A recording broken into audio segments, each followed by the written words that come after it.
You have to remove most of your roadblocks to success when you have learned the difference between motion and direction.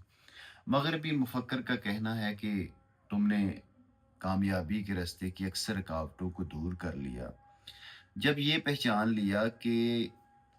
صرف کرنا اور صحیح کرنے میں فرق کیا ہے۔ اب ہمارے معاشرے کا المیہ یہ ہے کہ ہم نے صرف کرنے کو کرنا سمجھ لیا، یہ سوچے سمجھے بغیر کہ یہ کام جو میں کرنے جا رہا ہوں یہ با مقصد ہے یا بے مقصد ہے۔ کبھی کبھی ہم وقتی جذبات کے اثر میں کوئی کام شروع کر دیتے ہیں، اس میں ہماری کوئی ذاتی سوچ سمجھ عقل یا کوئی فکر شامل نہیں ہوتی، تو حالانکہ کرنا صرف وہ ہے جو درست سمت میں ہو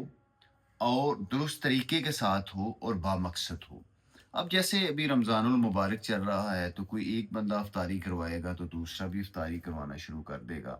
حالانکہ اس کے شاید حالات اور اس کے وسائل جو ہیں وہ اس چیز کی اجازت نہیں دیتے، تو زیادہ تر کام جو ہیں وہ دیکھا دیکھی چلتے ہیں۔ اکثر ایسا ہوتا ہے کہ ہم اپنی ناکامیوں کا الزام دوسروں پر ڈالتے ہیں، حالانکہ جو ہمیں ناکامی ہوئی اس کی وجہ بھی یہی بنی کہ ہم نے غلط سمت میں اپنے سفر کو جاری رکھا، غلط سمت میں اپنی کوشش کی اور دوسروں کو یہ موقع ملا۔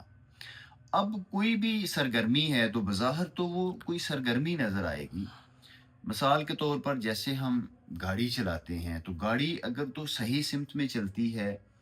منزل کی طرف چلتی ہے مطلوبہ،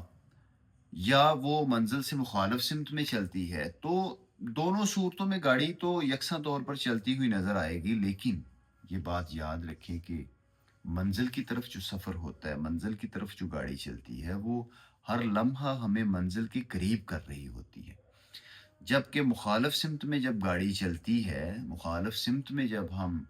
کوشش کرتے ہیں کوئی کام کرتے ہیں تو وہ ہمیں منزل سے مقصد سے ہٹا رہی ہوتی ہے، مقصد سے دور کر رہی ہوتی ہے۔